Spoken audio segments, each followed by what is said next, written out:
Iba camino al aeropuerto para llevar la cartera que mi esposo había olvidado cuando el conductor de la aplicación de viajes cerró las puertas con seguro y dijo: «No te bajes del auto, confía en mí». Mi corazón se aceleró. Eran casi las 2 de la madrugada y estaba sola con un extraño en un lugar desolado. 5 minutos después, 3 patrullas de policía nos rodearon con las sirenas encendidas. Lo que descubrí esa noche destruyó todo lo que creía sobre mi vida. Pero antes de seguir, verifica si ya estás suscrito al canal y escribe en los comentarios ¿desde dónde estás viendo este video? Nos encanta saber hasta dónde están llegando nuestras historias. Todo comenzó ese jueves, alrededor de las 12:30 de la noche. Yo acababa de empacar la maleta de Ricardo, mi esposo, quien necesitaba viajar deprisa a Monterrey. Dijo que era por una reunión urgente con inversionistas, algo sobre cerrar un contrato importante para la empresa. No pregunté. Nunca preguntaba. Durante los 4 años de nuestro matrimonio, había aprendido a ser la esposa comprensiva, esa que apoya sin hacer preguntas incómodas. Ricardo siempre fue el esposo perfecto a mis ojos. Atento, trabajador, exitoso. Dirigía una consultora financiera que prosperaba cada vez más. Vivíamos en un departamento amplio en un barrio exclusivo de Guadalajara. Teníamos 2 autos importados en el garaje y yo podía dedicarme a mi trabajo como diseñadora gráfica, laborando desde casa, sin presiones económicas. Era el tipo de vida que muchas mujeres sueñan con tener. Mientras guardaba los últimos artículos en su maleta, noté que Ricardo parecía más ansioso de lo normal. Revisaba su celular cada 2 minutos y sus manos temblaban ligeramente mientras elegía las corbatas. Lo atribuí al estrés del viaje repentino. Me dio un beso rápido en la frente, murmuró un «te amo» apresurado y salió por la puerta cargando la maleta y el portafolio de la laptop. El sonido de la puerta cerrándose resonó por el departamento vacío. Suspiré, sintiendo ese vacío familiar que siempre me invadía cuando él viajaba. Fui a su oficina para apagar las luces y ordenar el desorden de papeles que había dejado esparcidos sobre el escritorio. Fue entonces cuando mis ojos encontraron un objeto de cuero marrón escondido entre los portafolios. La cartera de Ricardo. Mi corazón se aceleró de inmediato. Esa cartera contenía todo: documentos, tarjetas de crédito, dinero. ¿Cómo abordaría el avión sin su identificación oficial? ¿Cómo pagaría cualquier cosa sin las tarjetas? Tomé la cartera con manos temblorosas y la abrí para confirmar. Allí estaban todos sus documentos, intactos. Miré el reloj de pared. 12:40 de la noche. El vuelo de Ricardo era a las 3 de la mañana. Aún tenía tiempo de llevarle la cartera al aeropuerto si salía de inmediato. Intenté llamarle a su celular, pero las llamadas iban directo al buzón de voz. Probablemente lo había puesto en modo avión, o tal vez estaba manejando y no podía contestar. No había tiempo que perder. Necesitaba actuar. El problema es que no manejo bien de noche. La luz de los faros de otros autos me marea y tengo dificultad para ver los carriles. Nuestro chofer particular ya se había ido hace horas. La única opción era pedir un auto por aplicación. Tomé mi celular y abrí la aplicación con los dedos nerviosos. Necesitaba encontrar un conductor rápidamente. La ansiedad crecía en mi pecho como una bola de fuego. Imaginé a Ricardo llegando al aeropuerto, buscando frenéticamente la cartera en sus bolsillos, entrando en pánico al darse cuenta de que la había olvidado. Él necesitaba esa cartera. Yo necesitaba llevársela. Después de unos minutos que parecieron eternos, un conductor aceptó la carrera. Su nombre apareció en la pantalla: Javier. Auto negro, placa terminación 4. Su calificación era alta, 5 estrellas. La aplicación mostraba que estaba a solo 7 minutos de distancia. Me puse rápidamente una chamarra sobre el pijama, me coloqué un pañuelo cubriendo mi cabello y tomé mi bolso. Guardé la cartera de Ricardo con cuidado, como si fuera un tesoro precioso. En cierto modo, lo era. Esa cartera representaba mi misión de ser la esposa perfecta, esa que resuelve los problemas y se encarga de todo. 5 minutos después, el timbre del interfono sonó. Miré por la cámara y vi el auto negro estacionado frente al edificio. Bajé rápidamente por el elevador, crucé el vestíbulo y salí a la calle. La noche estaba fría y húmeda, típica de mayo en Guadalajara. Las calles del barrio estaban desiertas, iluminadas solo por los postes de luz anaranjada que creaban sombras extrañas en las aceras. Abrí la puerta trasera del auto y entré. El interior estaba limpio y olía a un ambientador de lavanda. El conductor era un hombre de unos 50 años, cabello canoso en las sienes, rostro delgado y cansado. Me saludó con un asentimiento de cabeza silencioso, sin decir una palabra. «Buenas noches», dije, intentando sonar natural. «Necesito ir al aeropuerto, terminal de vuelos nacionales. Es urgente». Él solo asintió y comenzó a conducir. El silencio dentro del auto era pesado, casi sofocante. No había música sonando en la radio, no había conversación, solo el sonido del motor y el ruido de los neumáticos en el asfalto mojado. Intenté llamar a Ricardo una vez más, pero nuevamente fue al buzón de voz. Le envié un mensaje por WhatsApp. «Amor, olvidaste tu cartera. Voy a llevártela al aeropuerto. Espérame en el vestíbulo de embarque». El mensaje quedó con solo una palomita. No fue entregado. Me recosté en el asiento, intentando calmar mis nervios. Miré por la ventana y vi la ciudad pasar rápidamente. Salimos del barrio residencial y entramos en la avenida principal que llevaba a la carretera. El tráfico estaba sorprendentemente libre para una noche de jueves. No había casi ningún auto en la pista. Fue entonces cuando comencé a notar algo extraño. El conductor, Javier, miraba constantemente por el espejo retrovisor. No solo chequeos normales de tráfico, sino miradas largas e intensas, como si estuviera buscando algo, o a alguien. Nuestros ojos se encontraron por el espejo algunas veces, y cada vez que eso sucedía, un escalofrío recorría mi espalda. Había algo en su expresión que me incomodaba. No era amenazante, exactamente, pero había una tensión en su rostro, una preocupación que no lograba entender. Apreté la cartera de Ricardo contra mi pecho, de repente muy consciente de que estaba sola en un auto con un extraño, en medio de la madrugada, yendo a un aeropuerto distante. Las historias que había leído en las redes sociales sobre crímenes involucrando conductores de aplicaciones comenzaron a invadir mi mente como fantasmas indeseados. ¿Todo bien?, pregunté, intentando romper el silencio pesado. Javier no respondió de inmediato. Cambió de carril bruscamente, haciendo que mi cuerpo se bamboleara en el asiento. Mi corazón comenzó a latir más rápido. «Disculpa», dijo finalmente, su voz ronca y baja, solo revisando el tráfico. Pero no había tráfico. La carretera estaba prácticamente vacía. Tomé mi celular discretamente y fingí estar revisando alguna aplicación, pero en realidad tenía el dedo sobre el botón de emergencia de la propia aplicación de transporte. Si algo sucedía, necesitaría estar lista para pedir ayuda. Conforme nos acercábamos al aeropuerto, la tensión en el auto aumentaba. Javier continuaba mirando por los espejos obsesivamente, y ahora podía ver gotas de sudor en su frente, a pesar de tener el aire acondicionado encendido. Sus manos apretaban el volante con tanta fuerza que los nudillos estaban blancos. Algo andaba mal, muy mal. Las luces del aeropuerto comenzaron a aparecer a la distancia, un brillo artificial contra el cielo negro de la madrugada. Normalmente, esa visión me traería alivio, pero esa noche solo intensificó mi miedo, porque en lugar de ir directo a la terminal principal de embarque, bien iluminada y llena de movimiento, Javier comenzó a desviar el auto hacia un área lateral más oscura. «Espera», dije, mi voz saliendo más aguda de lo normal. «El embarque nacional es por allí, en esa dirección».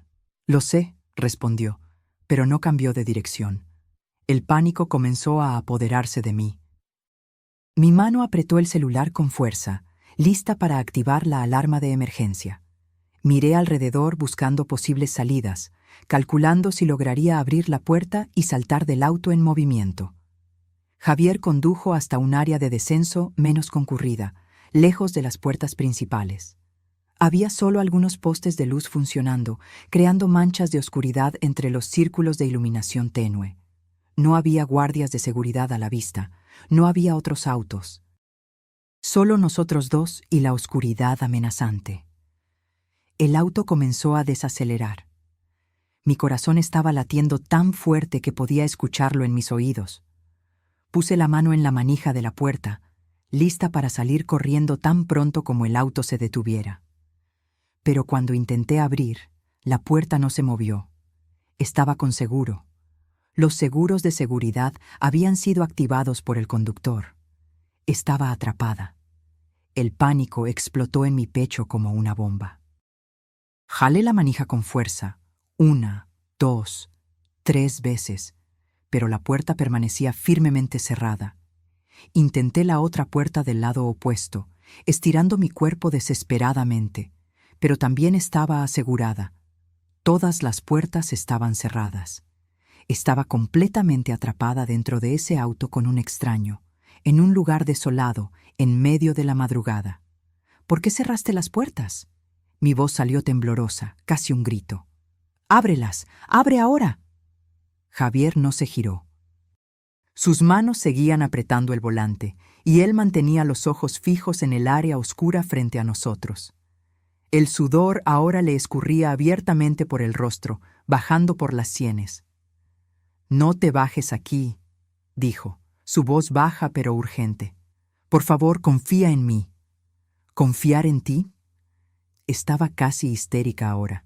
«Me encerraste en el auto. Déjame salir. ¡Auxilio!». Comencé a golpear la ventana, intentando llamar la atención de alguien, de cualquier persona que pudiera estar pasando. Pero el área estaba completamente desierta. Tomé mi celular con las manos temblorosas, lista para llamar a la policía. «Escucha». Javier finalmente se giró hacia mí y pude ver el terror genuino en sus ojos. «No voy a hacerte daño, pero si te sales de este auto ahora, algo muy malo te va a pasar. Necesitas confiar en mí, por favor». «¿Por qué?», grité. «¿Por qué no puedo salir? ¿Qué está pasando?». «Lo sabrás en 5 minutos», respondió, girándose de nuevo hacia el frente. 5 minutos. Es todo lo que pido. Quédate en el auto por 5 minutos. Las lágrimas comenzaron a escurrir por mi rostro. Mi mente iba a 1000 direcciones diferentes. ¿Estaba siendo secuestrada? ¿Me estaba llevando a algún lugar? ¿Pero por qué? No era rica, no venía de una familia importante. No tenía sentido. Miré alrededor desesperadamente, buscando algo que pudiera usar como arma. Mi bolso estaba a mi lado. Dentro de él había un spray de pimienta que siempre cargaba, pero estaba enterrado en el fondo, y tendría que revolver todo para encontrarlo. Los segundos pasaban como horas. Javier permanecía inmóvil en el asiento de adelante, mirando obsesivamente hacia afuera, como si estuviera esperando algo, o a alguien. «¿Trabajas para mi esposo?», pregunté de repente, una nueva teoría surgiendo en mi mente confundida. «¿Él te mandó a hacer esto? ¿Es algún tipo de prueba?». «No conozco a tu esposo», Javier respondió sin mirar hacia atrás. «Pero conozco a tu papá». Mi sangre se heló. ¿Mi papá? Mi voz salió como un susurro. «Mi papá murió hace 3 años. Lo sé, yo trabajé para él. Fui jefe de su seguridad personal durante 15 años. Los recuerdos comenzaron a volver. Mi padre era dueño de una cadena de tiendas de materiales de construcción. Tenía seguridad personal, especialmente después de que nuestra familia comenzó a recibir amenazas de competidores. Recordaba vagamente a un hombre mayor, siempre presente en las sombras cuando mi papá iba a eventos importantes. «Javier», susurré, finalmente haciendo la conexión. «Tú eres el Javier que trabajó con mi papá». «Sí», él asintió ligeramente. «Antes de morir, tu papá me pidió un último favor. Me hizo jurar que cuidaría de ti, aunque fuera a la distancia, que te mantendría a salvo». «¿Qué tiene eso que ver con ahora? ¿Por qué me encerraste en este auto?». Porque recibí información, más temprano hoy, de que algo iba a pasarte esta noche. Algo muy malo. Mi corazón estaba latiendo tan fuerte que dolía. ¿Qué tipo de cosa? Ibas a ser secuestrada. Tan pronto como salieras de este auto, había un hombre esperando en las sombras para drogarte y llevarte. Cuando vi que habías pedido un auto para venir al aeropuerto en medio de la madrugada, sola, hackeé el sistema y acepté la carrera antes de que otro conductor pudiera. Necesitaba ser yo quien te recogiera, para protegerte. Intenté procesar lo que estaba diciendo. Parecía una locura, como una historia de película, pero el terror genuino en su rostro, la tensión en su cuerpo, todo parecía demasiado real para ser mentira. ¿Quién querría secuestrarme?, pregunté, mi voz fallando. No tengo dinero. No soy nadie importante. Tienes mucho dinero, Javier dijo con calma. La herencia que te dejó tu papá, y estás casada con alguien que sabe exactamente cuánto vale esa herencia. El mundo pareció detenerse a mi alrededor. ¿Ricardo? Javier no respondió, pero su silencio fue respuesta suficiente. Miré la cartera de mi esposo que aún sostenía contra mi pecho, y de repente parecía pesar toneladas. ¿Ricardo había olvidado la cartera a propósito? ¿Sabía que yo vendría corriendo a traerla al aeropuerto? ¿Todo esto era una trampa? No, susurré. No. Ricardo me ama. Él nunca me haría esto. Estás equivocado. Mira, Javier señaló el reloj en el tablero. Faltan 2 minutos. ¿2 minutos para qué? Todo mi cuerpo temblaba ahora. No sabía si debía creerle o intentar escapar de cualquier manera, pero algo en la sinceridad de su voz, en el terror de sus ojos, me hizo quedarme. Me quedé sentada allí, conteniendo la respiración, contando los segundos. 90 segundos, 60 segundos, 30 segundos. Y entonces, exactamente cuando el reloj marcó las 2:05, luces rojas y azules explotaron a nuestro alrededor. 3 patrullas de policía surgieron de diferentes direcciones, rodeando nuestro auto completamente. Sirenas ensordecedoras rasgaron el silencio de la noche. Policías saltaron de los autos con armas en mano, gritando órdenes. Pero no nos estaban apuntando a nosotros. Estaban apuntando a algo detrás de nuestro auto, en las sombras que no lograba ver bien. Giré la cabeza y vi cuando los policías se lanzaron sobre una figura escondida detrás de un pilar de concreto. Era un hombre vestido todo de negro, usando un pasamontañas. Intentó correr, pero fue derribado violentamente en el suelo.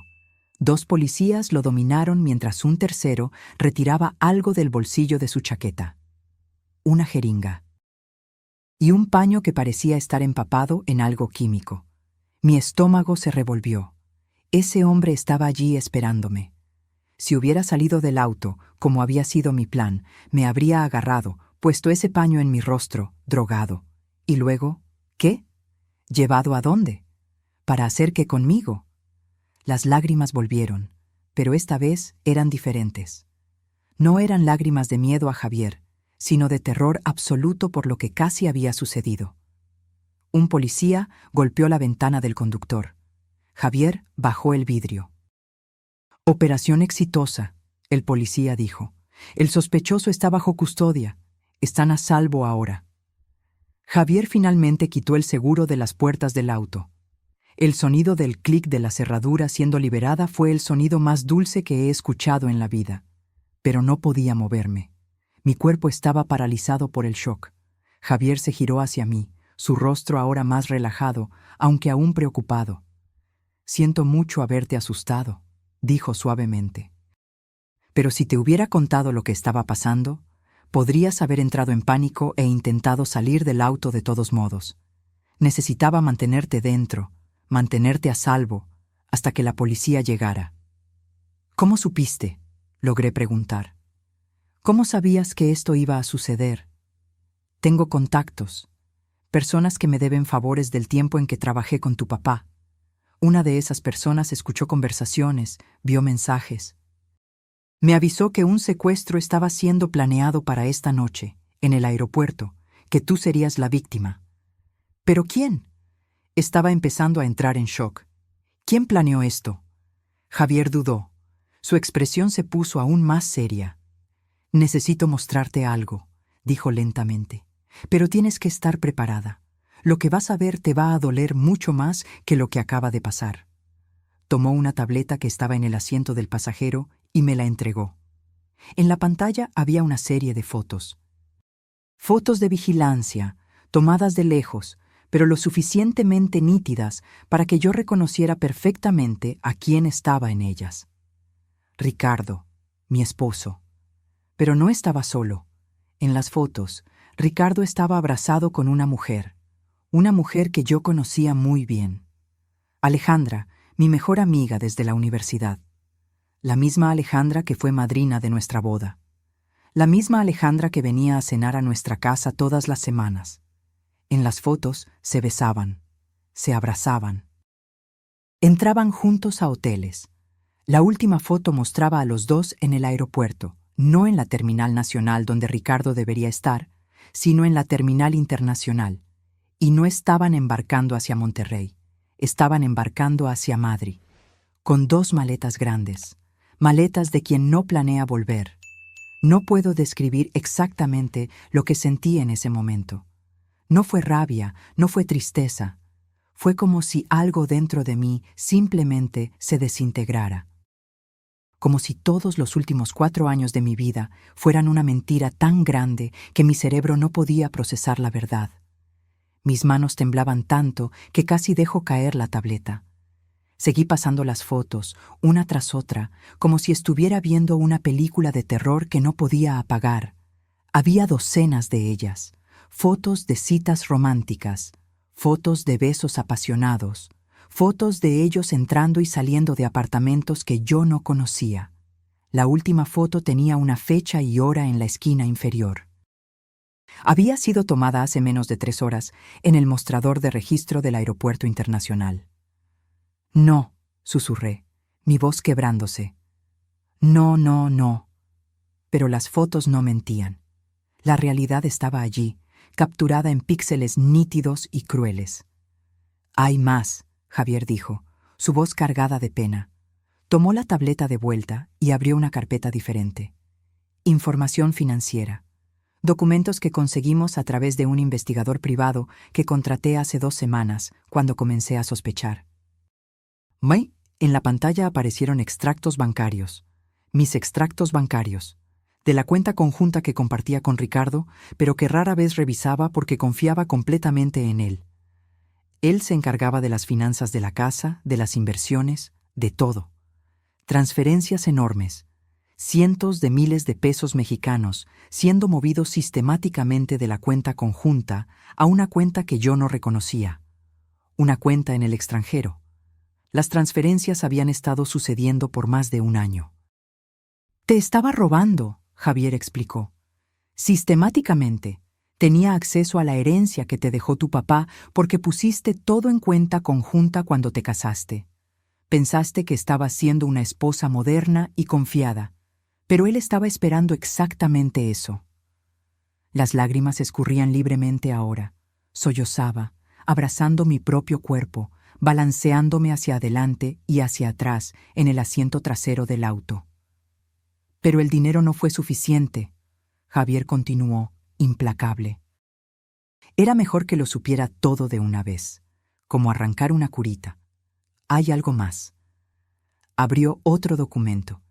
Era una póliza de seguro de vida, una póliza masiva, de 5 millones de pesos, conmigo como asegurada y Ricardo como único beneficiario. La póliza había sido abierta hace 6 meses. Yo ni siquiera sabía de su existencia. ¿Cómo logró hacer eso sin mi firma?, pregunté, mi voz saliendo extraña, distante, como si no fuera mía. Tú firmaste, Javier dijo suavemente. ¿Recuerdas esa vez, hace unos meses, cuando Ricardo te pidió que firmaras unos papeles del contador? ¿Dijo que era la declaración de impuestos? Lo recordaba. Había sido un sábado por la mañana. Ricardo había traído una pila de papeles para que yo firmara. Yo tenía prisa, preparando el almuerzo, y él me estuvo apurando.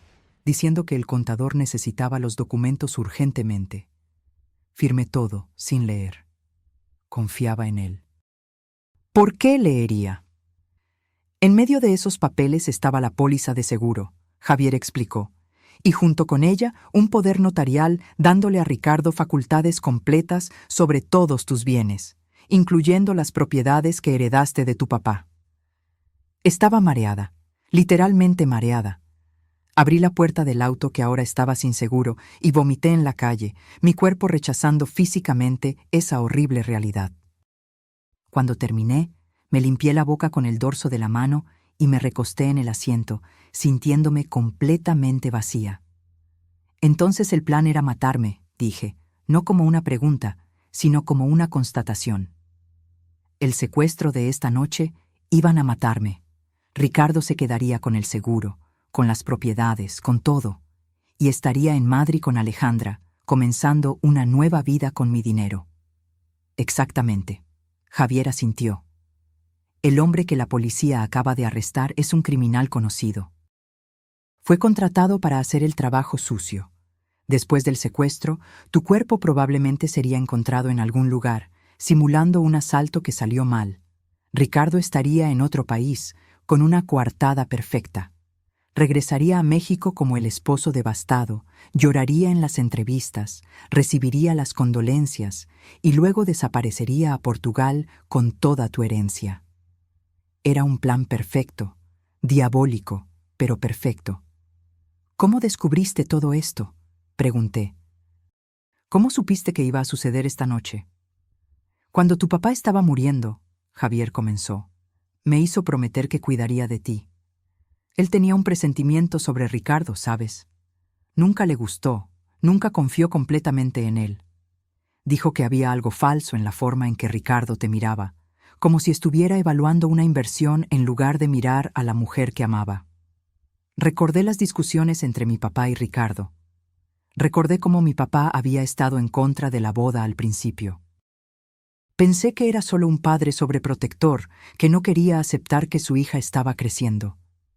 Pero él había visto algo que yo, ciega de pasión, no pude ver. Después de que tu papá murió, seguí vigilándote de lejos, Javier prosiguió. No todo el tiempo, pero periódicamente. Revisaba sus redes sociales, mantenía contacto con algunos empleados de la empresa de tu papá que ahora trabajaban para ti. Y hace 3 meses, uno de esos contactos me dijo algo extraño. Ricardo había preguntado sobre cómo vender propiedades heredadas sin llamar la atención de las autoridades fiscales. Eso me hizo sospechar. Contraté a un investigador privado. Fue él quien descubrió el romance con Alejandra, las transferencias de dinero, la póliza de seguro falsa. Todo comenzó a encajar. Y hace una semana, mi contacto en el bajo mundo criminal me avisó que alguien había puesto un contrato en la cabeza de una joven mujer rica.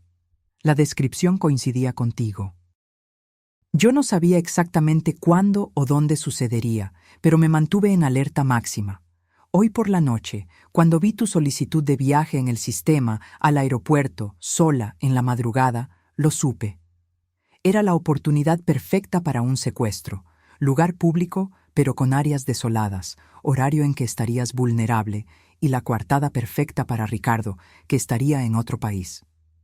Hackeé el sistema de la aplicación para asegurar que yo sería el conductor asignado, y alerté a mis contactos en la policía. Estaban monitoreando la situación, esperando que el criminal apareciera. El plan era atraparlo en flagrancia. Estaba escuchando todo, pero parecía un sueño, una pesadilla de la que no podía despertar. La cartera, dije de repente, mirando el objeto maldito que aún estaba a mi lado en el asiento. Dejó la cartera a propósito, ¿verdad? Sí, era el anzuelo. Él sabía que tú eres el tipo de persona que saldría en medio de la noche para ayudarlo. Contaba con eso, con tu bondad, tu dedicación, tu amor por él. Cada palabra era una puñalada en mi corazón ya destrozado. Tomé la cartera con manos temblorosas. Por primera vez, la examiné de verdad. Abrí todos los compartimentos. Y fue entonces cuando encontré un trozo de papel doblado, escondido detrás de las tarjetas de crédito. Cuando abrí el papel, vi que era una copia de otro documento, una escritura. Transfiriendo la propiedad principal de mi herencia, el edificio comercial en el centro de Guadalajara que valía millones, al nombre de Ricardo. Y justo abajo, una firma, mi firma. Pero yo nunca había firmado eso. Falsificación, Javier dijo, mirando por encima del asiento. Con el poder notarial que firmaste sin saber, él puede haber falsificado otras firmas también. Probablemente ya transfirió varias propiedades a su nombre. Todo planeado para que, tan pronto como murieras, él ya tuviera el control legal de todo, sin complicaciones, sin esperar testamento, sin familia peleando por la herencia. Era genial, era monstruoso. Miré por la ventana del auto. La policía aún estaba lidiando con el secuestrador. Una ambulancia había llegado. Otros policías estaban asegurando el perímetro, recolectando evidencias. Y en algún lugar allá dentro de ese aeropuerto, en la terminal internacional, Ricardo estaba esperando para embarcar. Esperando partir hacia Madrid con Alejandra, con mi dinero, esperando recibir la noticia de que el plan había funcionado. Que yo estaba muerta. Pero yo no estaba muerta. Estaba bien viva y absolutamente furiosa. La tristeza que me había consumido comenzó a transformarse en algo diferente, algo frío y cortante. Una rabia cristalina que me dio una claridad mental que no tenía en horas. ¿Dónde están?, pregunté, mi voz ahora firme. Ricardo y Alejandra, ¿dónde exactamente están? Javier revisó el reloj. Su vuelo sale en 40 minutos, Puerta Internacional 12, pero no puedes simplemente ir y confrontarlos, sería peligroso. No voy a confrontarlos, dije, mi mente ya trabajando, planeando. Todavía no. Necesito ser inteligente al respecto. Miré a Javier, a ese hombre que apenas conocía, pero que había salvado mi vida, que había cumplido la promesa que hizo a mi padre moribundo. Dijiste que tienes un investigador privado. ¿Es bueno? El mejor. ¿Y tus contactos en la policía? ¿Pueden ayudar con lo que voy a necesitar? Javier sonrió por primera vez esa noche. Una sonrisa pequeña, pero genuina. ¿Qué tienes en mente? No dormí esa noche. ¿Cómo podría? Mientras Ricardo embarcaba hacia Madrid, creyendo que su plan se estaba desarrollando perfectamente, yo estaba en una comisaría dando mi declaración completa. El secuestrador había confesado todo cuando fue confrontado con las evidencias. Dijo que había sido contratado por un hombre al que conocía solo como Leo. La descripción coincidía perfectamente con Ricardo. Había mensajes de texto en un celular desechable con instrucciones detalladas sobre dónde recogerme, cuándo actuar y cómo hacerlo parecer un asalto seguido de homicidio. Las evidencias eran abrumadoras, pero el delegado que estaba a cargo del caso me dio un consejo que nunca voy a olvidar. Señora, me dijo, mirándome con esos ojos cansados de quien ya ha visto de todo en la vida, tenemos suficientes evidencias para arrestar a su esposo tan pronto como regrese a México. Pero si usted quiere realmente destruir su plan completamente, si quiere recuperar todo lo que le robó, necesita ser más lista que eso. ¿Qué quiere decir? Él no puede saber que usted sabe. Si se entera de que el secuestrador fue arrestado, de que el plan falló, nunca va a regresar a México. Se quedará en Portugal o huirá a otro país sin extradición. Y aunque logremos arrestarlo eventualmente, el dinero que transfirió a cuentas offshore será casi imposible de recuperar. Entendí lo que estaba diciendo. Si quería verdadera justicia, necesitaba jugar el juego de Ricardo. Necesitaba fingir que nada había pasado. ¿Pero cómo voy a hacer eso?, pregunté. Él esperará recibir la noticia de mi muerte. Cuando eso no suceda, va a sospechar. Exactamente, el delegado concordó. Por eso usted necesita crear una historia que explique por qué no fue al aeropuerto, por qué está viva, pero de una forma que no levante sospechas. Pasamos las siguientes horas elaborando un plan. Con la ayuda de Javier, del investigador privado y de una fiscal especializada en crímenes financieros que se unió a nosotros, creamos una historia perfecta. Cuando el sol comenzó a salir, yo estaba de vuelta en mi departamento. Parecía un lugar diferente ahora. Cada rincón guardaba memorias que yo ahora sabía que eran falsas. El sofá donde veíamos televisión juntos. La cama donde hacíamos el amor. La cocina donde yo preparaba su desayuno favorito todos los domingos. Todo mentira, todo fachada, pero no podía demostrar que sabía, no todavía. Me acosté en la cama que aún olía a su perfume y forcé mis ojos a cerrarse por algunas horas. Necesitaba estar descansada para lo que vendría a continuación. A las 9 de la mañana, mi celular sonó. Era Ricardo. Miré la pantalla por un largo momento antes de contestar. Mi mano temblaba, pero respiré hondo, puse mi mejor máscara de esposa amorosa y contesté. Amor. Su voz sonó falsamente animada. ¿Estás bien? Intenté llamarte anoche varias veces. Hola, mi vida, respondí, forzando un tono somnoliento. Disculpa, me dormí temprano y dejé el celular en silencio. Estaba tan cansada. Hubo una pausa del otro lado. Una pausa que duró solo 2 segundos, pero que pareció una eternidad. Él estaba confundido.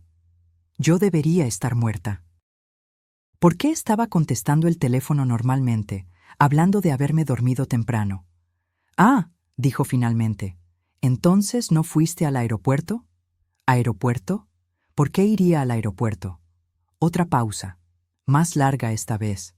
Tu cartera, dije, siguiendo el guión que habíamos preparado. Olvidaste tu cartera aquí en casa. Iba a llevártela al aeropuerto, pero cuando me estaba arreglando para salir, me dio una jaqueca horrible, de esas muy fuertes. Tomé una pastilla y me desmayé en el sofá. Apenas me desperté. Disculpa, amor, ¿lograste embarcar sin la cartera? Podía escuchar a Ricardo respirando del otro lado. Estaba intentando procesar la información, intentando entender qué había salido mal con su plan perfecto. Sí, logré, mintió. Claro que había logrado embarcar. Tenía sus documentos reales con él. La cartera olvidada era solo anzuelo. Tenía una copia de mi identificación en la maleta. Todo salió bien. ¡Qué bueno!, fingí alivio. Estaba tan preocupada. ¿Cómo va la reunión? Genial, genial, mintió nuevamente. Debe durar unos días más de lo que pensaba. Tal vez una semana. ¿Estarás bien sola? Una semana. Tiempo suficiente para que él descubriera que su plan había fallado. Tiempo para que él y Alejandra elaboraran un nuevo plan, o simplemente desaparecieran. Claro, amor, sabes que sí. Solo cuídate y mándame mensaje todos los días, ¿ok? Ok, te amo. Las palabras salieron de su boca con tanta facilidad. Te amo. ¿Cómo podía decir eso sabiendo que había contratado a alguien para matarme? Yo también, respondí, casi ahogándome con las palabras. Colgué e inmediatamente dejé caer el teléfono al suelo. Corrí al baño y vomité de nuevo. No había nada en mi estómago para salir, pero mi cuerpo seguía contrayéndose, intentando expulsar el asco que sentía.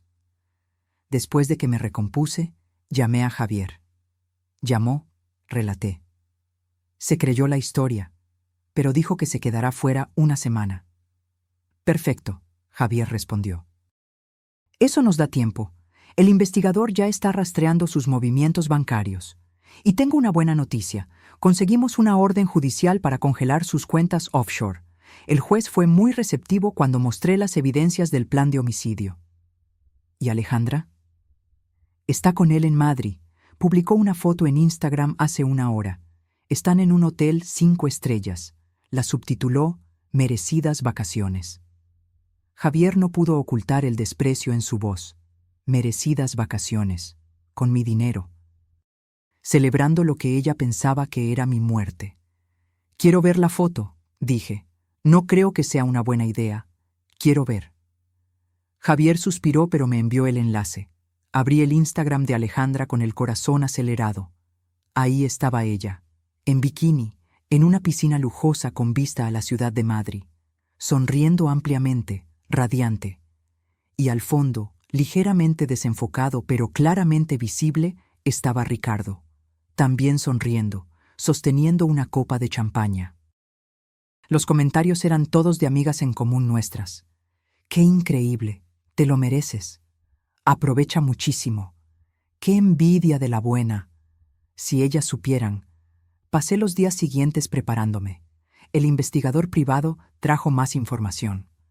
Ricardo y Alejandra habían estado juntos por casi 2 años. Había comenzado en una fiesta de confraternización de la empresa donde Alejandra trabajaba, y Ricardo había ido como mi acompañante.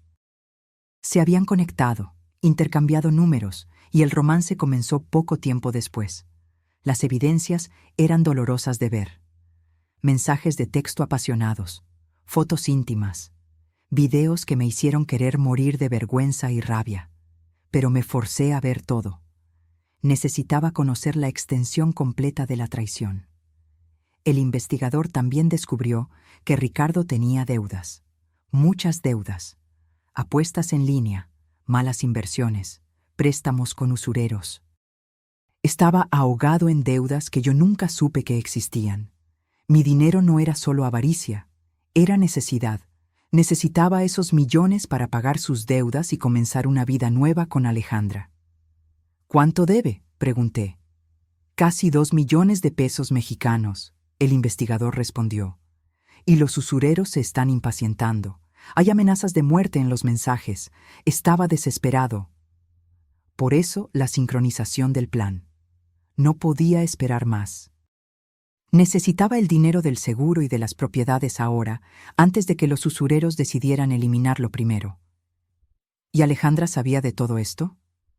Toda conversación entre ellos está documentada. Sí, ella sabía. Incluso fue ella quien sugirió el plan del secuestro. Ella fue quien encontró al criminal a través de sus contactos. Ricardo era el cerebro financiero, pero Alejandra era la estratega. Mi mejor amiga, la mujer que yo consideraba una hermana, que había sido mi dama de honor, que yo había consolado cuando sus relaciones terminaban, que había pasado días festivos con mi familia. Ella había planeado mi muerte. En el 4.º día, Ricardo me llamó nuevamente. «Amor, tengo malas noticias», dijo, su voz perfectamente calibrada para sonar decepcionado. «Las reuniones aquí van a demorar más de lo que pensé. Tal vez 2 semanas». «¿2 semanas?» Fingí sorpresa. «Vaya, ¿tanto tiempo así?» «Sí, la gente aquí es muy complicada, pero el contrato valdrá mucho la pena. Cuando regrese, vamos a hacer un viaje solo nosotros 2 para celebrar. ¿Qué te parece?» Un viaje. Probablemente a algún lugar remoto donde sería fácil forjar un accidente. Pero yo seguí el juego. «Me encantaría. ¿A dónde estás pensando?» «Dejaré que sea sorpresa», dijo, y podía escuchar la sonrisa venenosa en su voz. Después de colgar, me senté en el suelo de mi habitación y finalmente dejé que las lágrimas cayeran. Lloré por todas las mentiras, todas las traiciones, todos los momentos que pensé que eran reales, pero eran solo teatro. Lloré por la versión ingenua de mí misma que había muerto esa noche en el aeropuerto. Pero después de llorar, me levanté, me lavé la cara e hice algo que nunca había hecho antes en mi vida. Llamé a un abogado especializado en divorcios complicados y recuperación de bienes. Era hora de contraatacar. La abogada que Javier me recomendó era una mujer llamada Lic. Carmen Luna. Tenía cabello corto y canoso, lentes de armazón grueso y una mirada que parecía ver a través de las mentiras con la facilidad de quien lee un menú. En su oficina impecablemente organizada, revisó todos los documentos que el investigador había reunido. «Es uno de los casos más claros de intento de homicidio por motivo financiero que he visto», dijo después de 1 hora analizando todo. «Y tenemos algo que la mayoría de las víctimas no tiene, evidencias concretas antes de que el crimen fuera consumado». «¿Entonces puede ayudarme a recuperar todo?», pregunté. «Más que eso, Puedo ayudarla a asegurar que su esposo pase décadas en prisión. Y su amiga también. La palabra amiga todavía dolía cuando se aplicaba a Alejandra. ¿Cómo había sido tan ciega? Lic. Luna me explicó la estrategia legal. Primero, procesar a Ricardo por intento de homicidio, conspiración para cometer asesinato, falsificación de documentos y apropiación indebida.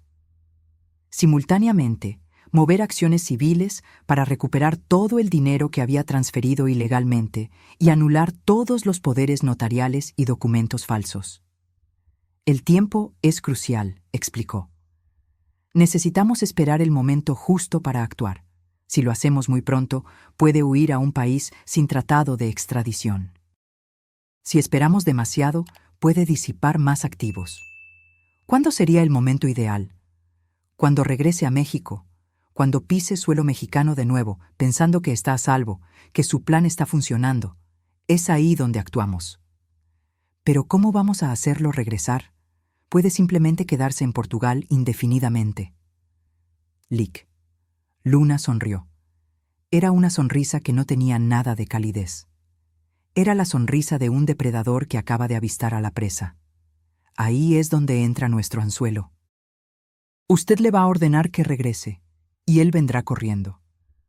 Pasamos las siguientes horas planeando cada detalle. Era arriesgado, pero podía funcionar. Tenía que funcionar. Esa noche grabé un mensaje de video para Ricardo. Tenía que parecer natural, espontáneo, así que grabé varias veces hasta que sonó perfecto. «Hola, amor», comencé, forzando una sonrisa. «Sé que estás súper ocupado allá, pero tuve una noticia y no podía esperar para contarte. ¿Recuerdas ese terreno que mi papá tenía en Polanco, en la Ciudad de México? Ese que siempre pensamos que no valía mucho. Pues, apareció un comprador, y está ofreciendo 25 millones de pesos al contado». Hice una pausa para dejar que el número hiciera efecto.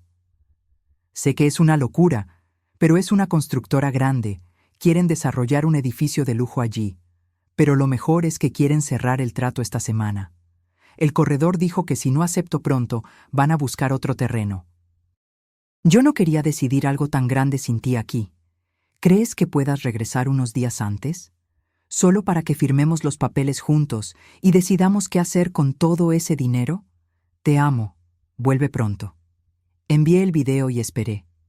La respuesta llegó en menos de 15 minutos. Amor, qué noticia increíble. 25 millones. Claro que voy a regresar. Voy a reajustar todo aquí. Llego pasado mañana. No firmes nada sin mí, ¿ok? Vamos a decidir esto juntos. Te amo muchísimo. Había pescado al pez. Claro que no había ningún comprador. No había ninguna oferta de 25 millones. Era todo mentira. Pero Ricardo no lo sabía. Todo lo que veía eran más millones para poner en su cuenta offshore. Más dinero para sostener su vida nueva con Alejandra. Mordió el anzuelo.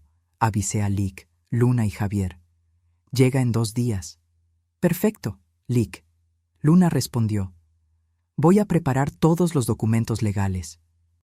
En el momento en que él llegue a México, tendremos órdenes de arresto, órdenes de bloqueo de cuentas, todo listo. Pero tenemos que esperar a que pise el aeropuerto. ¿Y Alejandra? Ella todavía está en Madrid. Nuestra jurisdicción no alcanza hasta allá. Pero tenemos una solicitud de prisión preventiva internacional en proceso. Tan pronto como intente entrar a cualquier país con tratado de extradición con México, será arrestada. Los siguientes 2 días fueron los más largos de mi vida. Intenté mantener la apariencia de normalidad. Salía de casa, iba al supermercado, respondía mensajes de otras amigas como si nada estuviera pasando. Pero por dentro, yo era un manojo de ansiedad y anticipación. Ricardo me enviaba mensajes constantemente, diciendo lo ansioso que estaba por volver, cuánto me extrañaba, cómo íbamos a celebrar esa increíble venta del terreno. Cada mensaje era una mentira tan bien construida que, si no supiera la verdad, habría creído completamente. La noche antes de su llegada, no pude dormir. Me quedé mirando al techo, repasando el plan cientos de veces en mi cabeza. ¿Y si algo salía mal? ¿Y si sospechaba? ¿Y si huía antes de que la policía pudiera arrestarlo? Pero no. Tenía que confiar en el plan. Tenía que confiar en que la justicia se haría. La mañana de la llegada de Ricardo, Lic. Luna me llamó. Todo está listo. La Policía Federal estará en el aeropuerto. En el momento en que pase por inmigración, será arrestado. ¿Quiere estar allí? Sí, respondí sin dudar. Quiero ver su cara. Encontré a Javier en la entrada del aeropuerto. Tenía una expresión seria pero de apoyo. Juntos, fuimos hasta una sala de observación que la Policía Federal había preparado. Desde allí, podíamos ver el área de desembarque internacional a través de un vidrio espejado. Eran las 3 de la tarde, cuando el vuelo de Madrid finalmente aterrizó. Mi corazón latía tan fuerte que pensé que iba a explotar. Vi cuando los primeros pasajeros comenzaron a salir, arrastrando sus maletas, algunos siendo recibidos por familiares felices. Y entonces lo vi. Ricardo salió por la puerta de desembarque, arrastrando su maleta, usando el traje gris que yo había comprado para él en su último cumpleaños. Estaba sonriendo, revisando el celular, probablemente enviándome un mensaje diciendo que había llegado. Se dirigió a la fila de inmigración, sin prisa, sin preocupación en el mundo. Presentó el pasaporte al oficial, que lo escaneó en el sistema. Fue cuando todo cambió. Vi al oficial decir algo por la radio. Inmediatamente, 2 policías federales se acercaron a Ricardo por detrás. Él todavía no se había dado cuenta de nada. Seguía sonriendo, esperando recibir el pasaporte de vuelta. Cuando los policías tocaron sus hombros, él se giró, confundido. Uno de los policías dijo algo que no logré escuchar desde donde estaba. La expresión de Ricardo cambió de confusión a shock absoluto en cuestión de segundos. Comenzó a hablar, gesticulando, intentando explicar algo. Pero los policías no estaban interesados en explicaciones. Uno de ellos sostuvo el brazo de Ricardo mientras el otro sacaba unas esposas. Fue cuando Ricardo entró en pánico. Intentó soltarse, mirando alrededor desesperadamente, como si buscara una salida. Pero estaba rodeado. Más policías se acercaron. Las esposas fueron colocadas en sus muñecas. Y fue en ese momento que miró en dirección al vidrio espejado. Él no podía verme, pero nuestros ojos se encontraron a través del vidrio. No sé si fue coincidencia o si algún instinto primitivo le dijo dónde estaba yo. Pero juro que pude ver el momento exacto en que entendió. El momento en que se dio cuenta de que yo sabía todo, que el plan había fallado, que había sido atrapado. La expresión en su rostro fue de puro terror. Gritó algo, intentó correr aún estando esposado, pero fue derribado al suelo por los policías. Otros viajeros observaban la escena impactados, tomando sus celulares para filmar. Ricardo estaba siendo arrastrado por el suelo del aeropuerto, gritando mi nombre, cuando finalmente me derrumbé. Caí de rodillas en esa sala de observación, sollozando descontroladamente. No era tristeza, era alivio, era rabia, era satisfacción. Era todo mezclado en una tormenta emocional que no podía controlar. Javier me abrazó, dejándome llorar en su hombro como si fuera mi padre. Y en ese momento lo era. Era la figura paterna que mi padre ya no estaba aquí para ser. Era el protector que había salvado mi vida y ahora me estaba ayudando a recuperarla. Se acabó, susurró. Estás a salvo ahora. Se acabó. Pero no había acabado. Todavía no completamente. Ricardo fue llevado directamente a una celda en la comisaría de la Policía Federal en el aeropuerto. Lic. Luna me informó que tenía derecho a un abogado y que probablemente guardaría silencio hasta que uno llegara. Era el procedimiento estándar. Pero lo que ella no esperaba era que Ricardo comenzara a hablar de inmediato, intentando hacer un trato, intentando echar la culpa a otros. Está diciendo que fue coaccionado, Lic. Luna me llamó 2 horas después del arresto, diciendo que Alejandra planeó todo, que ella lo amenazó, que él era la víctima. ¿Y la policía le cree? Claro que no. Tenemos los mensajes entre ellos. Tenemos las transferencias bancarias que él mismo autorizó. Tenemos la declaración del criminal contratado identificando específicamente a Ricardo como quien le pagó. Solo está intentando reducir su sentencia. ¿Y Alejandra? ¿Sabe que Ricardo fue arrestado? Todavía no. Está en Madrid. Publicó una foto en Instagram hace una hora de un restaurante elegante, completamente ajena. Miré la foto en mi celular. Alejandra estaba deslumbrante en un vestido rojo, sosteniendo una copa de vino, sonriendo a la cámara como si no tuviera una preocupación en el mundo. El subtítulo decía: La vida es bella cuando estás con quien amas. Cuando estás con quien amas. Estaba hablando de mi esposo, del hombre al que ella había ayudado a planear mi asesinato. Quiero hablar con él, dije de repente. Con Ricardo. Quiero verlo cara a cara. No lo recomiendo, Lick. Luna respondió de inmediato. Puede ser muy traumático para usted, y él puede intentar manipularla. Es lo que personas así hacen. Necesito hacerlo. Necesito mirarlo a los ojos y preguntar por qué. Hubo una larga pausa del otro lado de la línea. Está bien, lo arreglaré, pero yo iré con usted. Y será en una sala supervisada, con guardias presentes. Si en algún momento usted quiere salir, salimos. ¿De acuerdo? De acuerdo. El encuentro fue programado para el día siguiente. Pasé la noche entera sin dormir, ensayando lo que diría, imaginando cómo sería mirar al hombre que amé y ver a un extraño. Cuando llegué a la comisaría, mis manos temblaban tanto que Javier, que insistió en acompañarme junto con la abogada, tuvo que sostener mi brazo para guiarme por los pasillos. Ricardo estaba en una sala de interrogatorio. A través de una ventana de vidrio pude verlo antes de entrar. Ya no estaba usando el traje elegante. Había sido cambiado por un uniforme naranja de preso. Su rostro estaba pálido, ojeras profundas bajo los ojos. Parecía haber envejecido 10 años en 2 días. Cuando abrí la puerta y entré, él levantó la cabeza. Nuestros ojos se encontraron, y para mi sorpresa, comenzó a llorar. Amor, sollozó. Amor, lo siento mucho, yo no quería, no era para ser así. Me senté en la silla del otro lado de la mesa, manteniendo mi expresión neutra. Lick. Luna y Javier se quedaron de pie detrás de mí, una presencia silenciosa pero reconfortante. No me llames amor, dije, mi voz saliendo más fría de lo que esperaba. Perdiste el derecho de llamarme así cuando contrataste a alguien para matarme. No, no, él negó con la cabeza violentamente. Tú no entiendes. Yo nunca quise que te lastimaras, lo juro.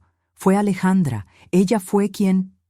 No le eches la culpa a Alejandra, lo interrumpí. Vi los mensajes, todos ellos. Sé que tú estuviste involucrado en esto desde el principio. Ricardo se congeló. La máscara de arrepentimiento se deslizó un poco, y por un momento vi algo más oscuro en sus ojos. ¿Por qué?, pregunté, mi voz quebrándose. Yo te amaba, te habría dado cualquier cosa. Si hubieras necesitado dinero, te habría ayudado. Si ya no me amabas, podríamos habernos divorciado. ¿Por qué elegir matarme? Él miró hacia abajo, a sus propias manos esposadas sobre la mesa. No lo entenderías, murmuró. Hazme entender. Hubo un largo silencio. Cuando finalmente habló, su voz estaba diferente, más fría, más honesta tal vez. Porque eras demasiado fácil, dijo.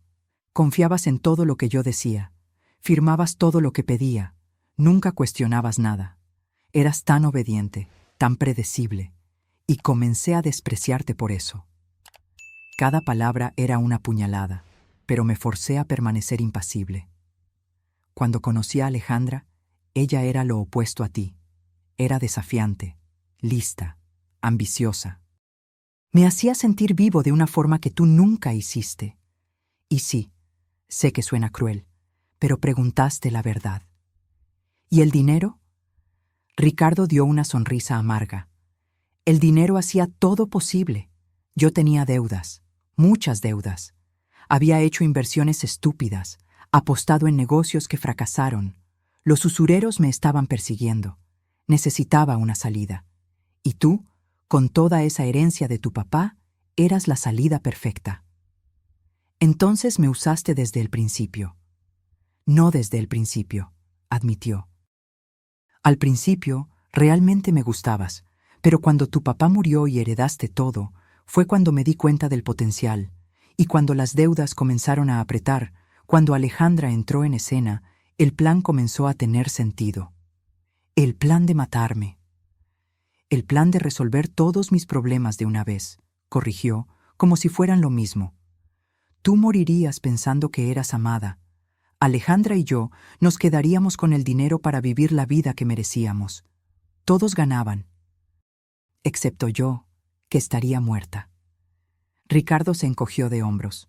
Realmente se encogió de hombros, como si mi muerte fuera un detalle menor en el gran esquema de las cosas.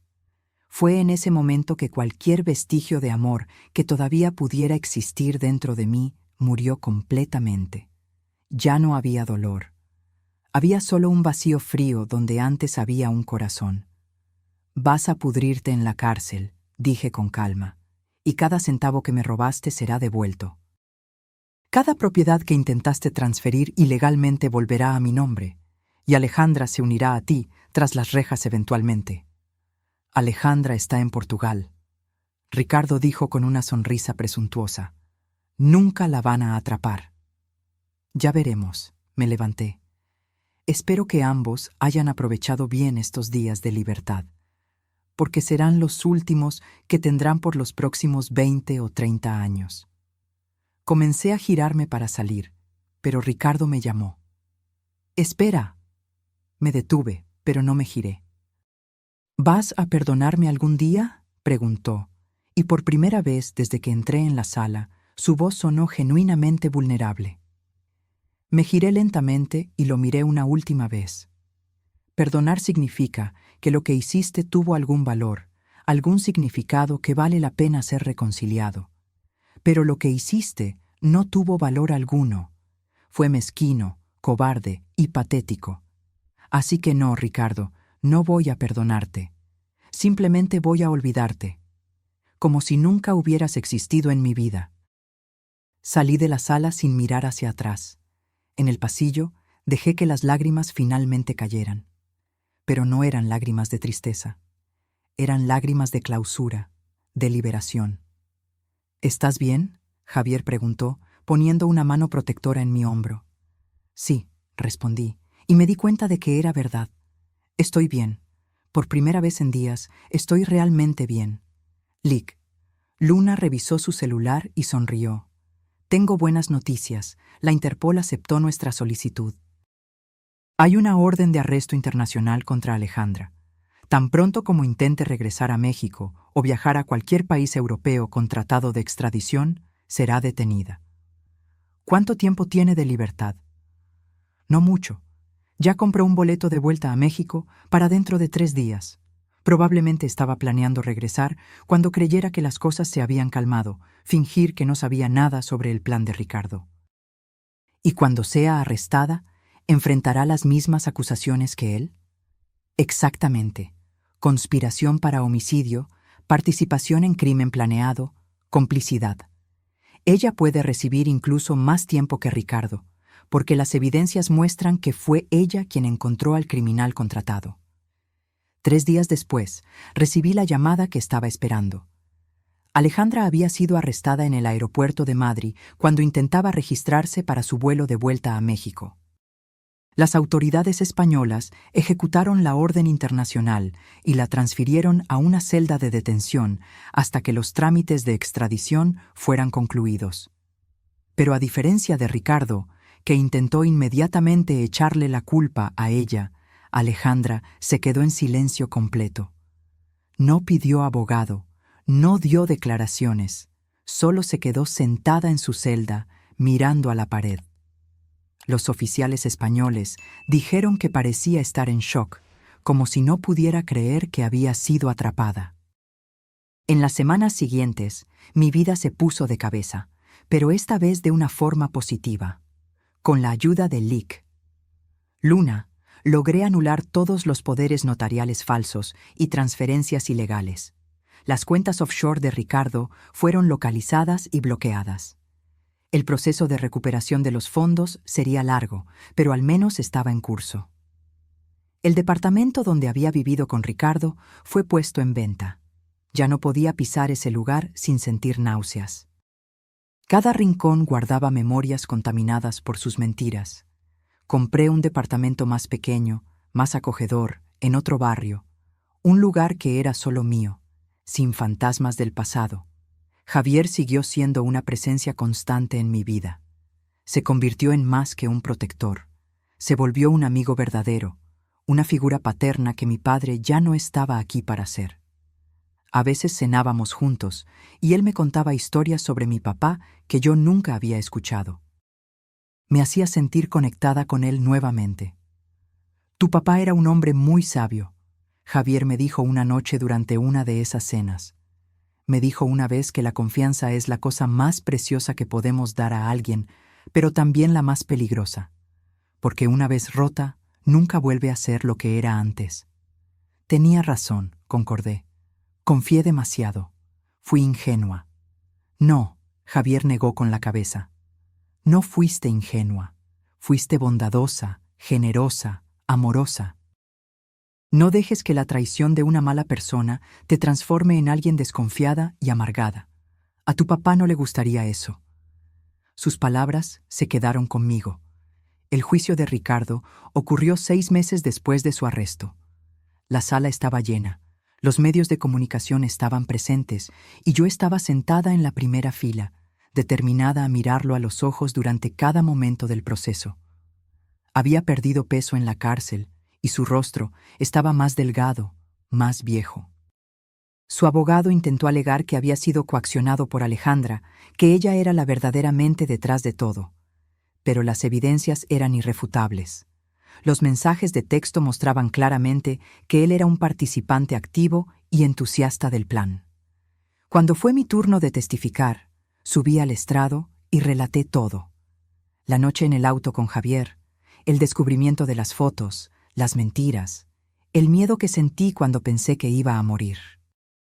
Mi voz permaneció firme durante todo el testimonio, incluso cuando las lágrimas escurrían por mi rostro.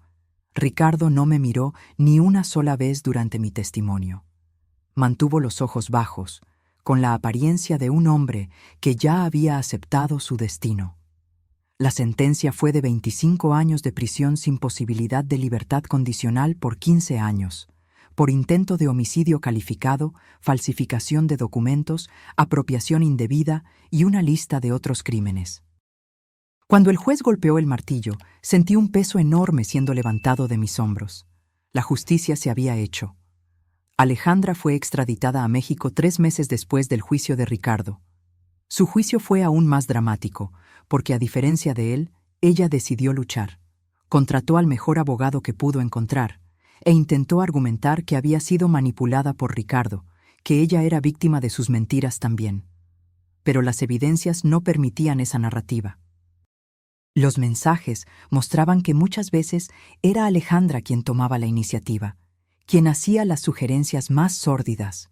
Fue ella quien encontró al criminal para secuestrarme. Fue ella quien sugirió hacerlo parecer un asalto que salió mal. El peor momento del juicio fue cuando la fiscalía presentó una conversación entre Alejandra y Ricardo que ocurrió días antes del intento de secuestro. En esa conversación hablaban sobre cómo sería la vida nueva de ellos después de que yo estuviera fuera del camino. Alejandra incluso mencionó que parte del dinero sería usado para hacerse una cirugía plástica, para verse aún más bonita para Ricardo. Ella había calculado el valor de mi vida y decidido que valía menos que una cirugía estética. Cuando me llegó la hora de testificar en su juicio, Alejandra finalmente me miró a los ojos. Y diferente a Ricardo, que parecía arrepentido, aunque falsamente, Alejandra me miró con odio puro, como si yo fuera la villana de la historia por haber sobrevivido. Alejandra, el fiscal le preguntó durante su propio testimonio, ¿Tiene algo que decirle a la víctima? Alejandra me miró directamente y dijo, sí, siempre fuiste aburrida, siempre fuiste sosa. Ricardo solo estuvo contigo por el dinero desde el principio. Me lo dijo varias veces. Nunca fuiste suficiente. Las palabras deberían haberme dolido, pero en su lugar me hicieron darme cuenta de que Alejandra nunca había sido mi amiga, ni antes de Ricardo, ni durante. Ella siempre había sido una actriz representando un papel, esperando el momento justo de mostrar sus verdaderos colores. Gracias por mostrarme quién eres en realidad, respondí con calma. Ahora sé que no perdí una amiga, porque nunca tuve una. Alejandra recibió 20 años de prisión. Un poco menos que Ricardo, pero aún así una sentencia significativa. Cuando fue llevada de la sala del tribunal, esposada y llorando, me di cuenta de que no sentía satisfacción. No sentía alegría por su castigo. Sentía solo vacío. Y luego, alivio de que ese capítulo estaba finalmente cerrado. Un año después de los juicios, mi vida había encontrado un nuevo ritmo. Volví a trabajar como diseñadora gráfica, pero ahora con una confianza que nunca tuve antes. Abrí mi propio estudio y me estaba yendo bien. Hice nuevos amigos, personas genuinas que entraron en mi vida y me mostraron lo que significa la verdadera amistad. Comencé a ir a terapia para procesar todo el trauma, y lentamente aprendí a confiar de nuevo, pero de forma más sabia esta vez. Javier siguió siendo parte importante de mi vida. Me llevaba a cenar una vez a la semana, me aconsejaba sobre decisiones de negocios y siempre estaba disponible cuando necesitaba hablar. Nunca cobró nada por haber salvado mi vida. Dijo que había hecho una promesa a mi papá, y honrar esa promesa era pago suficiente. En una tarde de jueves, exactamente 2 años después de esa noche terrible en el aeropuerto, recibí una carta. Era de Ricardo, de la prisión. Me quedé mirando el sobre por un largo tiempo, decidiendo si debía abrirlo o simplemente tirarlo. La curiosidad ganó. La carta era larga, páginas y páginas de su letra siempre impecable. Hablaba sobre cómo la prisión lo había cambiado, cómo tenía tiempo para pensar en todo lo que había hecho mal. Decía que finalmente entendía la gravedad de sus acciones, que estaba haciendo terapia y trabajando en convertirse en una mejor persona. En la última página escribió: «Sé que no merezco tu perdón y no lo estoy pidiendo. Solo quería que supieras que lo siento de verdad. Merecías amor verdadero, lealtad, respeto, y yo fallé en darte todo eso. Espero que hayas encontrado la felicidad que siempre mereciste». Doblé la carta de vuelta en el sobre. No voy a mentir, parte de mí se sintió conmovida por las palabras. Pero otra parte, la parte que había crecido y madurado a través de esta experiencia, sabía que palabras bonitas no cambiaban acciones horribles. Puse la carta en una caja donde guardaba todos los documentos del proceso. Un día, tal vez años en el futuro, podría mirar hacia atrás y perdonarlo, no por él, sino por mí, para finalmente dejar ir cualquier vestigio de rencor. Pero hoy no era ese día. Esa noche, me senté en el balcón de mi departamento nuevo, mirando las luces de la ciudad. Pensé en cómo mi vida había cambiado dramáticamente en 2 años. Cómo había pasado de ser una esposa ingenua y confiada a una mujer que casi fue asesinada, a alguien que luchó por justicia y venció. No era la jornada que yo habría elegido. Pero fue la jornada que me trajo hasta aquí, hasta esta versión de mí misma que era más fuerte, más sabia, más completa de lo que nunca había sido. Tomé mi celular y llamé a Javier. «Hola», dije cuando contestó. «Solo quería decir gracias, por todo, por salvar mi vida, por honrar la promesa que le hiciste a mi papá, por ser el héroe que yo no sabía que necesitaba». «Fue un honor», Javier respondió, su voz cálida y sincera. «Tu papá estaría muy orgulloso de la mujer en que te convertiste». Sé que yo lo estoy. Después de colgar, me quedé mirando la noche por un tiempo más, y por primera vez en años me sentí completamente en paz. Los meses que siguieron trajeron transformaciones que nunca imaginé que fueran posibles. Mi estudio de diseño estaba creciendo. Había recibido contratos de grandes empresas que admiraban no solo mi trabajo, sino también mi historia de superación. Algunas revistas de negocios habían publicado artículos sobre mi jornada, retratándome como un ejemplo de resiliencia femenina. Al principio, había dudado en hacer pública mi historia. Era tan personal, tan dolorosa. Pero Luna me convenció de que compartirla podría ayudar a otras mujeres en situaciones similares, mujeres que tal vez no habían tenido la suerte de tener un Javier para salvarlas. Y ella tenía razón. Después de las primeras entrevistas, comencé a recibir mensajes de mujeres de todo el país. Algunas contando sus propias historias de traición y abuso financiero. Otras pidiendo consejos sobre cómo identificar señales de alerta en relaciones. Algunas simplemente agradeciendo por haber tenido el coraje de hablar. Decidí usar mi experiencia para algo positivo. Con parte del dinero que recuperé de Ricardo, creé una fundación para ayudar a mujeres víctimas de violencia doméstica y abuso financiero. Ofrecíamos asistencia jurídica gratuita, ayuda psicológica y hasta refugio temporal para aquellas que necesitaban escapar de situaciones peligrosas. Javier se convirtió en consultor de seguridad de la fundación, entrenando a mujeres y sus hijos sobre cómo protegerse, cómo identificar situaciones de riesgo y qué hacer en casos de emergencia. En una de las charlas que di en la fundación, una joven de unos 25 años se me acercó después. Estaba llorando, pero eran lágrimas de esperanza. «Gracias», dijo, sosteniendo mis manos. «Mi historia es parecida a la tuya. Mi novio me ha manipulado financieramente por años. Creí que estaba sola, que solo me pasaba a mí. Pero al escucharte, me di cuenta de que no es mi culpa y que puedo escapar». En ese momento, todas las noches sin dormir, todos los momentos de dolor, todas las lágrimas que derramé, ganaron un nuevo significado. Mi sufrimiento no había sido en vano si podía ayudar aunque fuera a una sola persona. La vida personal también comenzó a florecer de maneras inesperadas. Había conocido a alguien, un arquitecto llamado Andrés, que había hecho el proyecto de la nueva sede de la fundación. Era gentil, genuino y, lo más importante, paciente con mi trauma y mis barreras. «No tengo prisa», me dijo en una de nuestras primeras citas, cuando le expliqué que necesitaba ir despacio, que era difícil confiar después de todo lo que había pasado. «Vale la pena esperar por ti». No era como había sido con Ricardo. No había esa pasión avasalladora y ciega, pero había algo mejor. Respeto mutuo, comunicación honesta y un crecimiento gradual de sentimientos que estaban basados en quienes realmente éramos, no en máscaras que usábamos. Andrés conocía toda mi historia. Yo había sido completamente honesta sobre lo que sucedió, sobre mis miedos e inseguridades. Y él nunca usó eso en mi contra, nunca me hizo sentir débil o rota. Al contrario, admiraba mi fuerza.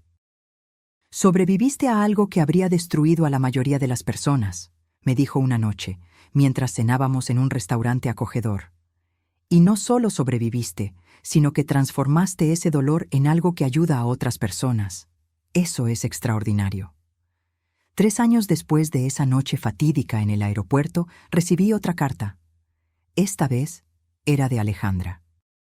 Al igual que la de Ricardo, esta carta estaba llena de peticiones de disculpa, de arrepentimiento, de promesas de que ella había cambiado. Pero a diferencia de la carta de Ricardo, que al menos sonaba sincera, la de Alejandra tenía un tono de manipulación que yo ahora podía identificar fácilmente. Escribía sobre cómo estaba sufriendo en la prisión, cómo las otras reclusas la trataban mal cuando descubrían lo que había hecho. Mencionaba problemas de salud que estaba desarrollando. Y luego, en la última página, hacía una petición. ¿Podría escribir una carta al juez pidiendo reducción de pena? Después de todo, habíamos sido mejores amigas una vez. Negué con la cabeza mientras leía. Alejandra seguía siendo Alejandra, siempre calculando, siempre intentando manipular, siempre creyendo que lágrimas e historias tristes le darían lo que quería. No respondí la carta. No era necesario. Alejandra había tomado sus decisiones y ahora necesitaba vivir con las consecuencias. Pero guardé la carta junto con la de Ricardo. No como recuerdo de dolor, sino como recordatorio de cuánto había crecido. De cómo ya no era aquella mujer que confiaba ciegamente, que no hacía preguntas, que ponía las necesidades de los demás antes que las suyas propias. En un domingo por la tarde, 4 años después de que todo hubiera sucedido, estaba en la cocina de mi departamento preparando el almuerzo. Andrés estaba en la sala montando un estante de libros que habíamos comprado. Música suave sonaba en el equipo y por la ventana podía ver el cielo azul sin nubes. Mi celular sonó. Era Javier. «Hola, querida», dijo, su voz sonando cansada. «Tengo una noticia». «¿Qué pasó?» «Ricardo intentó suicidarse en la prisión. Está en el hospital ahora, estable, pero fue serio». Mi corazón se apretó, no de amor o preocupación romántica, sino de una tristeza humana básica. Por mucho que me hubiera lastimado, escuchar que alguien había llegado a tal punto de desesperación era difícil. «¿Cómo te sientes al respecto?», Javier preguntó. Pensé por un momento antes de responder. «Triste», admití, «pero no culpable. Él tomó decisiones que lo llevaron hasta donde está, y espero que encuentre algo de paz eventualmente, sea como sea que eso suceda. Pero no es mi responsabilidad salvarlo, ya no». «Has crecido mucho», Javier dijo, y podía escuchar el orgullo en su voz. «Te has convertido exactamente en el tipo de mujer que tu papá soñó que serías. Fuerte, compasiva, pero con límites saludables». Después de colgar, me quedé parada en la cocina por un momento, procesando la noticia. Andrés vino a abrazarme por detrás, apoyando su barbilla en mi hombro. «¿Todo bien?», preguntó suavemente. «Sí», respondí, y era verdad. Todo bien. Esa noche, después de que Andrés se fue a casa y yo estaba sola en el departamento, tomé una caja que guardaba en el fondo del armario. Era donde había puesto todo lo relacionado con Ricardo y Alejandra. Cartas, fotos de la boda, pequeños recuerdos de un tiempo que parecía pertenecer a otra vida. Llevé la caja al balcón y comencé a revisar cada artículo. Algunas fotos todavía me hacían sentir una punzada de dolor. Recuerdos de momentos que yo pensaba que eran genuinos, pero eran solo teatro. Pero el dolor era distante ahora, como una cicatriz antigua que ya no duele. Tomé una última foto. Era de mi boda, Ricardo y yo cortando el pastel, sonriendo a la cámara. Alejandra estaba al fondo, aplaudiendo. Si miraba con atención ahora, lograba ver algo en sus ojos, un brillo que no era de felicidad por la amiga, sino tal vez de envidia o cálculo. ¿Cómo no lo había visto? ¿Cómo había sido tan ciega? Pero entonces recordé las palabras de Javier. No había sido ceguera, había sido bondad. Había sido amor y confianza, cosas que no son defectos. Las personas como Ricardo y Alejandra eran el problema, no personas como yo. Puse la foto de vuelta en la caja y por primera vez consideré seriamente deshacerme de todo. Ya no necesitaba guardar estas cosas. Ya no necesitaba las evidencias físicas de que aquello había sucedido. Estaba grabado en mi memoria, me había moldeado, pero ya no me definía. Decidí que a la semana siguiente llevaría la caja a un lugar de reciclaje. Era hora de dejar ir completamente. 5 años después de esa noche en el aeropuerto, mi vida era irreconocible de lo que había sido. Andrés y yo nos habíamos casado en una ceremonia pequeña e íntima, solo con personas que realmente amábamos. Javier me llevó al altar, asumiendo el papel que mi padre habría hecho. La fundación estaba floreciendo, ya había ayudado a cientos de mujeres a escapar de situaciones peligrosas. Mi estudio de diseño era un éxito. Y lo más importante, yo era feliz. Genuinamente, profundamente feliz. No era una felicidad ingenua como había sido antes. Era una felicidad informada, templada por experiencias difíciles, pero real aún así. tal vez incluso más real por eso. Recibí una última notificación sobre Ricardo. Había sido transferido a un ala psiquiátrica de la prisión después del intento de suicidio. Estaba recibiendo tratamiento y, según informes, estaba finalmente haciendo progreso real en aceptar responsabilidad por sus acciones. Espero que sea verdad. No por mí, sino por él. Todo el mundo merece la oportunidad de convertirse en una mejor persona, incluso si eso sucede tras las rejas. En cuanto a Alejandra, escuché a través de Lick. Luna, que se había convertido en una prisionera modelo. Estaba estudiando Derecho a través de un programa a distancia y ayudando a otras reclusas con cuestiones legales. Si era genuino o solo otra manipulación para reducir la pena, no lo sé. Pero elijo creer que las personas pueden cambiar, aunque no sea mi papel facilitar eso para ellas. Hoy, cuando cuento mi historia, ya no es con dolor o rabia, es con extraña gratitud. Gratitud por haber sobrevivido. Gratitud porque Javier honró la promesa que le hizo a mi padre. Gratitud por las lecciones aprendidas de la manera más difícil posible. Aquella noche en el aeropuerto, cuando Javier cerró las puertas del auto y dijo, «Confía en mí», fue el momento en que mi vida cambió para siempre. Fue el momento en que descubrí que el mundo no siempre es lo que parece, que personas que amamos pueden traicionarnos, pero también que existen ángeles guardianes en lugares inesperados. Si pudiera volver atrás en el tiempo y cambiar esa noche, ¿cambiaría todo lo que sucedió? No sé si lo haría, porque esta jornada, por dolorosa que haya sido, me transformó en la mujer que soy hoy, una mujer de la que no tengo vergüenza de ser.